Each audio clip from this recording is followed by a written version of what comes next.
In the heart of the 21st century, the world is marked by profound economic and geographic transformations.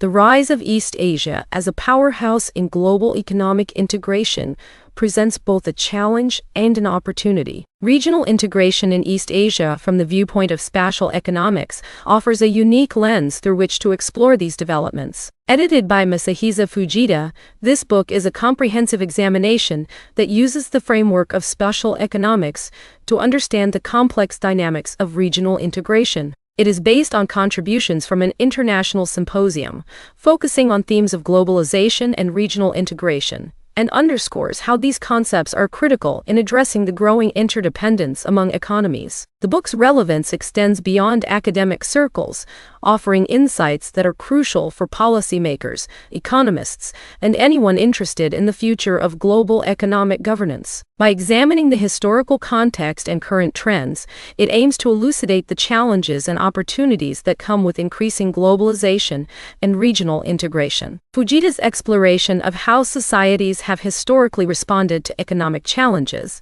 like those seen in Hellenic civilization, provides a rich backdrop for understanding the current dynamics.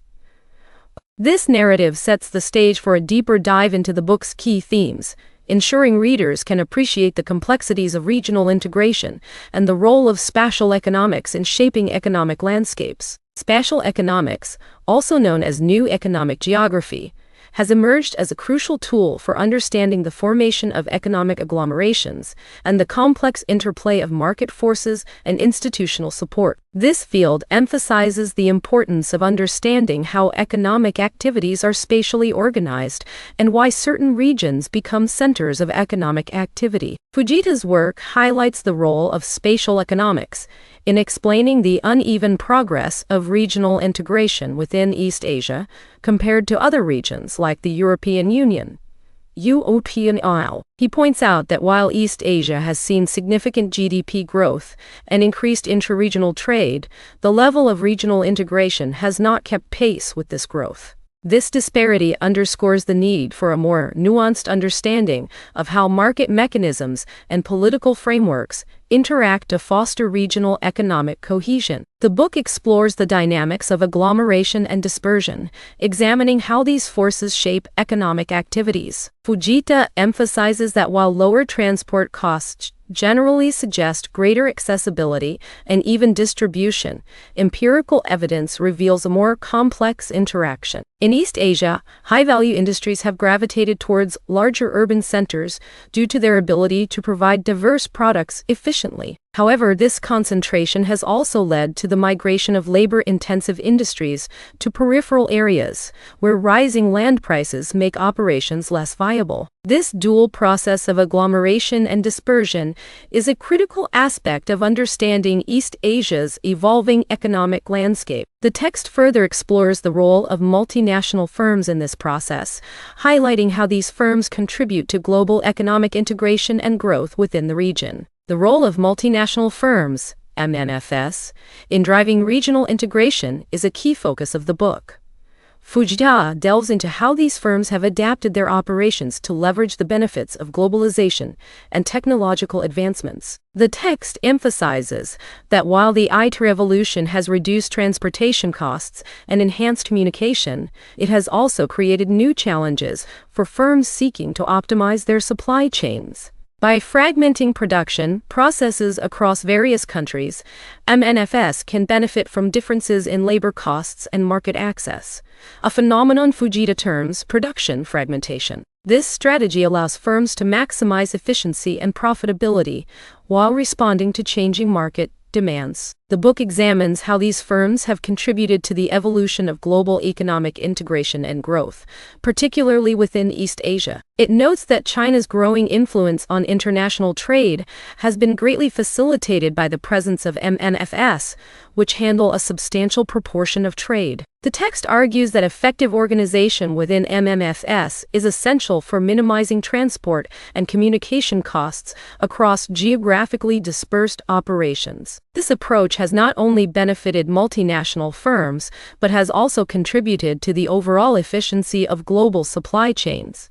The book further explores the implications of these dynamics for regional integration in East Asia. It suggests that while the EU has achieved a higher degree of regional integration due to strong political frameworks and cooperative institutions, East Asia's integration has been more market-driven. This distinction highlights the unique path East Asia is taking toward greater economic cohesion. The text also discusses the challenges faced by East Asian countries in maintaining and enhancing their competitive positions in the global economy, particularly in the face of rising labor costs and increasing competition from other regions. The text explores the role of economic geography in shaping industrial location decisions and regional economic disparities. It delves into how transportation costs and agglomeration economies interact to influence the distribution of economic activities. Fujita discusses how the reduction in transportation costs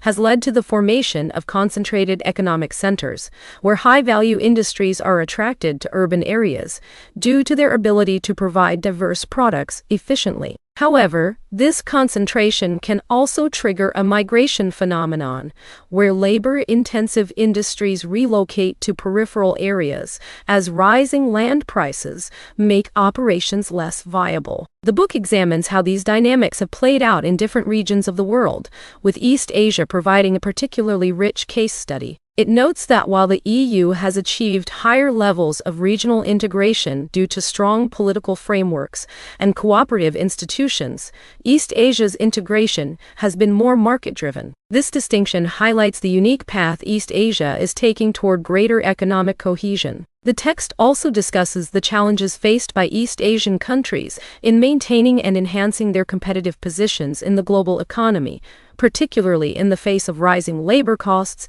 and increasing competition from other regions. The book further explores the implications of these dynamics for regional integration in East Asia. It suggests that while the EU has achieved a higher degree of regional integration due to strong political frameworks and cooperative institutions, East Asia's integration has been more market-driven. This distinction highlights the unique path East Asia is taking toward greater economic cohesion. The text also discusses the challenges faced by East Asian countries in maintaining and enhancing their competitive positions in the global economy, particularly in the face of rising labor costs and increasing competition from other regions. The text highlights the regional income disparity observed in China and Indonesia, emphasizing that both nations share a similar structure of economic inequality. The analysis underscores that, until the mid-1990s, regional economic integration primarily occurred through trade and investment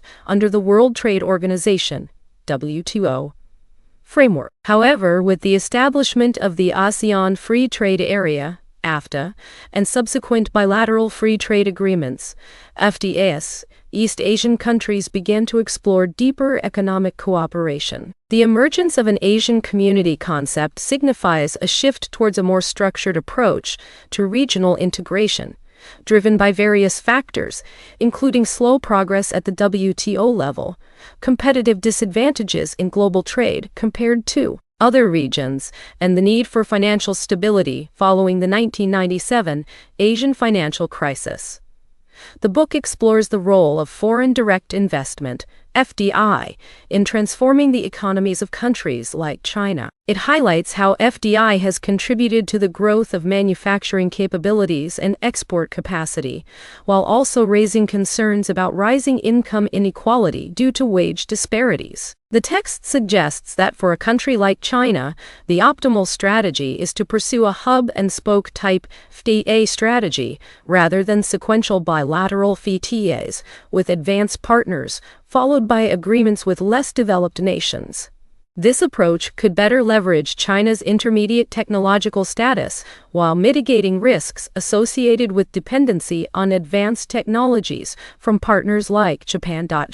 The final part of the text outlines future tasks necessary for promoting regional integration within East Asia. It calls for a comprehensive understanding of various regional indicators, reflecting diversity across economies, while acknowledging that continued interdependence will require coordinated efforts among member states. The text emphasizes the need for strong political will and effective policy frameworks to support regional integration. It suggests that while the EU has achieved a higher degree of regional integration due to strong political frameworks and cooperative institutions, East Asia's integration has been more market-driven. This distinction highlights the unique path East Asia is taking toward greater economic cohesion. The book concludes by highlighting the importance of recognizing the complex interplay between market forces and institutional support in fostering regional economic cohesion. It underscores the need for continued efforts to address regional disparities in economic development